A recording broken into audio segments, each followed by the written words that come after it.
is another sponsored tax, the admin tax. The aroma in the house, it's so nice. They are preparing different dishes, playing different games. Guys, I don't know the tax you enjoy in Big Brother, but you see Pepsi tax, Semovita tax, you see Innocent tax, all this golden penny, anything that has to do with preparing of food. Oh my God, count me in. Anyway, guys, the housemates preparing for quiz, different things for this admin tax. I'm wishing them all the very best. Okay, moving forward, guys, another Gambit mission has been given to Gambit FLORA and Gambit AIKOU, guys. And this one is very tough for AIKOU, but let's talk about FLORA. Big Brother told FLORA that her task for this week is to convince AIKOU that she has feelings for him, and the feelings are pure, genuine, and real.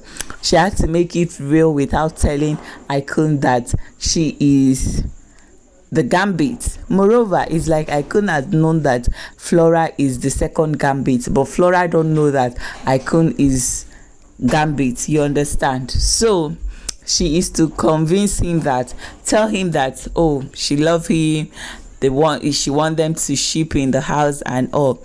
The same mission was given to AIKOU, but guess what? Baba was lecturing Big Brother on morals, ethics, and some other things. He said that, you know, this mission involves emotion, and he's very skeptical about the whole thing. What if he ends up, you know, being successful in the mission, and the mission ends on Sunday, and FLORA now is in love with him or has developed feelings that he doesn't want to lead anybody on. So guys, from tomorrow we'll be having the two Gambits struggling to tell each other that they love each other and trying to convince each other that this feeling is real. I cannot wait to see how it goes, honestly, guys. Tell me how you see this new mission down the comment. Biggie have finally addressed and shown Tami and Ko, because you all know that Tami and Ko is fond of calling Biggie rude in the diary room. She will just say, Biggie, you are rude. Biggie, you are rude. You know, constantly. And Biggie has overlooked it, thinking that this babe will correct herself. But today, she said it again, and Biggie is like, let me really understand, because this London babe, Nigerian babe kind of thing, let me even understand what is in this girl's mind. Whenever she said you are rude, what do you mean by the word rude? What does it mean to you? And Tami and Ko was like, oh no, you're not rude. Biggie said, what do you mean? Like, what does rude mean to you? Then, but the good thing is that Tami and Ko was remorseful. She apologized. She constantly apologized and said that she means that Biggie is street, not rude. But Big Brother have made it clear that she should not use that word on him again. Mind how you talk to Big Brother. Mind how you address Big Brother. Yes, so they have settled that one. She apologized, and Biggie accepted. Moving forward, Tami and Ko said that she's tired of Kevo. Like, me too, I'm tired of this storyline. They should move their separate ways, because today you are wanting Kevo back. When Kevo is giving you green light, you don't want him again. We all know that Tami and Ko said she doesn't want Kevo again, that she's tired. Moreover, she said that anytime that Kevo winks at her, you know that thing that a guy will close one eye and open one eye just to, you know, they think he's sexy. But Tami and Ko said that she doesn't find it funny. She doesn't find it sexy. In fact, anytime that Kevo winks at her, that she sees it as a threat. She sees it that Kevo is threatening her. That she sees it as war, fight, like she doesn't like it. I don't know if it's because it's coming from Kevo in particular, or that is how she perceives winking. I don't know, but that is what she said. Apart from that, she said she don't like the fact like Kevo told her that she doesn't have friends, she doesn't have people in the house. And guess what? Yesterday, she received 2 necklaces and Kevo did not receive anyone. So who now have friends in the house? That was what Tami and Ko is asking Big Brother. Me that got 2 necklaces or Kevo that got none?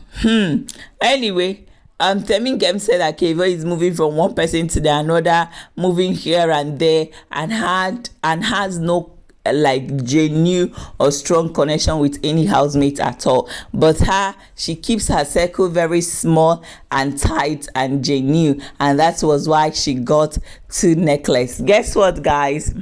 You all know that yesterday Tami and Ko was the last person that presented her paddy of life.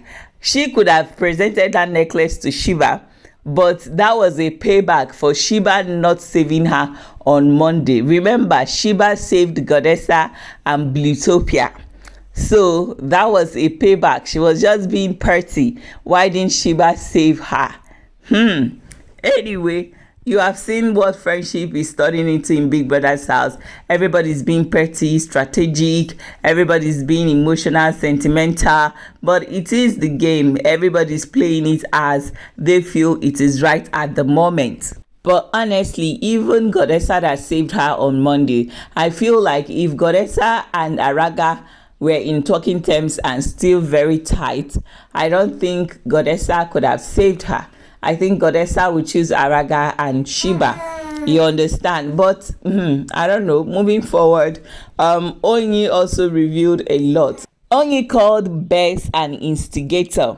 Talking about Belle have been judiciously wearing her bench warmer vest. In fact, Biggie don't have to remind her. She wears it. She's serving her punishment. So all those Biggie revoke it or I leave the house was just male talks. She's serving her punishment very well as of the time of making this video. But if she will change before the week's end, I'll also gist you and update you. Coming back to Onyi, Onyi called Belle an instigator. Yes, instigator in the sense that Onyi is saying that all the fights that she has had with people in the house, that it was instigated by Belle.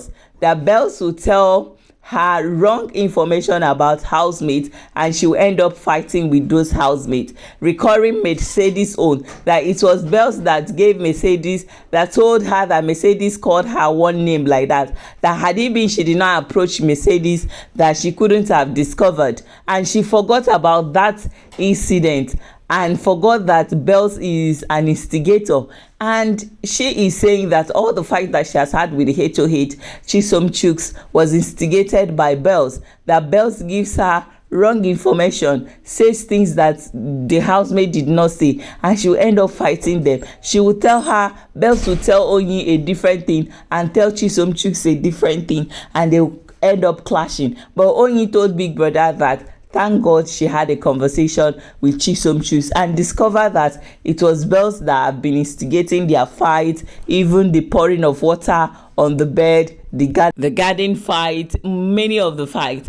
And thank God, Onyi said that she finally had a conversation with Chisom Chuks and discovered that Chisom Chuks is very emotional person. Chisom Chuks also said that he never called Onyi a nuisance. He never said anything of such that Belle told Onyi, and they settled. In fact, Onyi is telling Big Brother that they have removed Belle from their pack. That is they have removed Belle from Onyi and FLORA's clique. So she's no longer among, because she is a betrayer, she is an instigator and many other things. Remember, Belle did not save any of the girls at all. Had it been she even saved one person, maybe they will reconsider or consider her.